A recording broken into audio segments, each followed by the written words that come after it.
मदरसा act पर supreme court ने पलटा खेल। फैसले का योगी सरकार पर क्या होगा असर?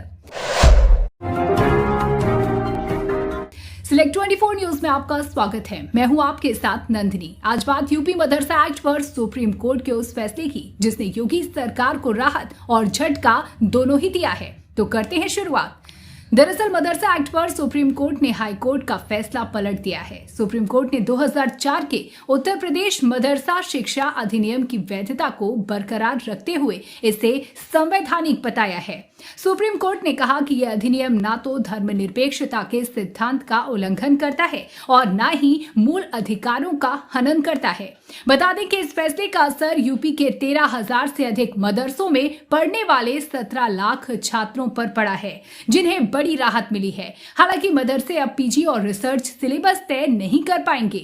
इससे पहले 22 अक्टूबर 2024 को चीफ जस्टिस DY चंद्रचूड़ की बेंच में इस पर सुनवाई हुई थी। चीफ जस्टिस ने कहा था कि धर्मनिरपेक्षता का मतलब है जियो और जीने दो। यूपी मदरसा एक्ट को लेकर सुप्रीम कोर्ट ने कहा है कि एक्ट में मदरसा बोर्ड को फाजिल कामिल जैसी डिग्री देने का अधिकार दिया गया है, जो कि UGC एक्ट के खिलाफ है। ऐसे में इसे हटा देना चाहिए। सुप्रीम कोर्ट ने कहा कि मदरसा एक्ट तो संवैधानिक है, लेकिन इसमें डिग्री देना असंवैधानिक है। CJI की अध्यक्षता वाली 3 जजों की बेंच ने मदरसा एक्ट पर यह फैसला सुनाते हुए साफ कहा है कि ये धर्मनिरपेक्षता के सिद्धांत का उल्लंघन नहीं करता, जिसके बाद अब यूपी के मदरसे चलते रहेंगे और यहाँ पढ़ने वाले छात्रों के भविष्य पर फिलहाल कोई संकट नहीं लहरा रहा। लेकिन इसके साथ ही सुप्रीम कोर्ट ने छात्रों के सिलेबस और उनके स्वास्थ्य को भी जरूरी बताया। दरअसल इलाहाबाद उच्च न्यायालय ने 22 मार्च को इस कानून को असंवैधानिक और धर्मनिरपेक्षता के सिद्धांत का उल्लंघन करने वाला कानून करार दिया था, जिसके साथ ही उत्तर प्रदेश सरकार से मदरसों के विद्यार्थियों को फॉर्मल स्कूल भेजने का निर्देश दिया गया था। हाई कोर्ट के इसी फैसले को कोर्ट में चुनौती दी गई थी। मामले में सुप्रीम कोर्ट ने हाई कोर्ट के फैसले को चुनौती देते हुए दायर की गई अर्जियों पर 22 अक्टूबर को अपना फैसला सुरक्षित रख लिया था। क्या है यूपी मदरसा एक्ट? यूपी में मदरसों को लेकर साल 2004 में एक कानून बनाया गया था। कानून के तहत मदरसा बोर्ड का गठन किया गया था, जिसका उद्देश्य मदरसे में शिक्षा को व्यवस्थित करना था। लेकिन इन मदरसों को मान्यता न्यूनतम मानक पूरे करने पर ही थी। साल 2022 में मदरसों का सर्वे भी कराया गया था। यूपी में 13,000 मदरसों को बोर्ड से मान्यता मिली है, जबकि करीब 8,500 मदरसों को बोर्ड से मान्यता नहीं है। फैसले से योगी सरकार को झटका या खुशी? योगी सरकार की तरफ से भले ही मदरसा एक्ट को असंवैधानिक करार दिए जाने की वकालत की जाती रही है, लेकिन पूरी तरह से वो भी इस एक्ट के खिलाफ नहीं थे। यूपी सरकार ने सुप्रीम कोर्ट को बताया था कि हाई कोर्ट को पूरे कानून को असंवैधानिक नहीं मानना चाहिए था। एक्ट के सिर्फ उन प्रावधानों की समीक्षा होनी चाहिए जो मौलिक अधिकारों के खिलाफ है। ऐसे में एक्ट को पूरी तरह खारिज करना उचित नहीं है। वहीं अब कोर्ट के आदेश के बाद यूपी सरकार राज्य शिक्षा के मानकों को खुद रेगुलेट कर सकता है और शिक्षा को नियमित कर कानून भी बना सकती है। जबकि इससे पहले हाई कोर्ट के फैसले के बाद यूपी में सभी मदरसों की मान्यता खत्म कर दी गई थी। सरकार ने मानक पूरा करने वाले मदरसे यूपी बोर्ड, CBSE या ICSE से मान्यता लेकर प्राथमिक या माध्यमिक विद्यालयों की तर्ज पर संचालित करने का आदेश जारी किया था और जो मदरसे मानक को पूरा नहीं कर रहे थे, उन्हें किसी भी बोर्ड से मान्यता न देते हुए बंद कर दिया गया था।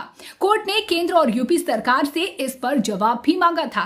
साल 2004 में मुलायम सरकार ने मदरसा एक्ट लागू किया था, जिसके खिलाफ साल 2012 में पहली बार याचिका दाखिल हुई थी। ये याचिका दारुल उलूम वासिया मदरसा के मैनेजर सिराजुल हक ने इलाहाबाद हाई कोर्ट की लखनऊ खंडपीठ में दाखिल की थी। फिर 2014 में माइनॉरिटी वेलफेयर लखनऊ के सेक्रेटरी अब्दुल अजीज, 2019 में लखनऊ के मोहम्मद जावेद ने भी याचिका दायर की थी। इसके बाद 2020 में रजुल मुस्तफा ने 2 याचिकाएं दाखिल की थी। 2023 में अंशुमान सिंह राठौर ने याचिका दायर की। सभी याचिकाओं में एक्ट को रद्द करने की मांग करते हुए कहा गया कि धार्मिक शिक्षा से समाज में भेदभाव पैदा हो रहा है। इसके बाद कोर्ट ने सभी याचिकाओं को मर्ज कर दिया था। हाई कोर्ट के फैसले के खिलाफ मदरसा अजीजिया इताजुल उलूम के मैनेजर अंजुम कादरी ने सुप्रीम कोर्ट में चुनौती दी थी, जिस पर 5 अप्रैल 2024 को सुप्रीम कोर्ट में पहली बार सुनवाई हुई, कोर्ट ने हाई कोर्ट के फैसले पर रोक लगा दी थी। सुप्रीम कोर्ट ने कहा था कि हाई कोर्ट प्रथम दृष्टया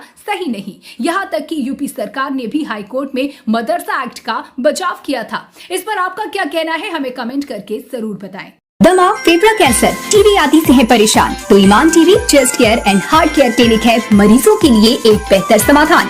संपर्क करें डॉक्टर आजाद आलम से, centre point Chakia road, Siwan. अब आपके शहर सिवान के लक्ष्मीपुर में भरपूर सुविधाओं के साथ hotel select and marriage hall. आपको बता दें 20 अक्टूबर से भारी डिस्काउंट के साथ बुकिंग शुरू है। इसमें आपको मिलेगा फुल्ली एयर कंडीशन, साथ ही बुकिंग के साथ टेंट का सारा सामान जैसे बर्तन और चूल्हा बिल्कुल फ्री। जल्द ही किसी कार्यक्रम को अच्छे वातावरण में करने के लिए बुक करें hotel select and marriage hall. हमारा पता है लक्ष्मीपुर, सिसवन ढाला, सिवान। हमारा संपर्क नंबर है 8797327330।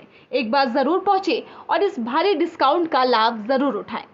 तमाम छोटी बड़ी खबरों के लिए बने रहें हमारे YouTube चैनल सिलेक्ट 24 न्यूज को लाइक, सब्सक्राइब, शेयर जरूर करें। साथ ही हमारे फेसबुक पेज को भी फॉलो, लाइक, शेयर जरूर करें और हमारी वेबसाइट www.select24news.in पर विजिट जरूर करें।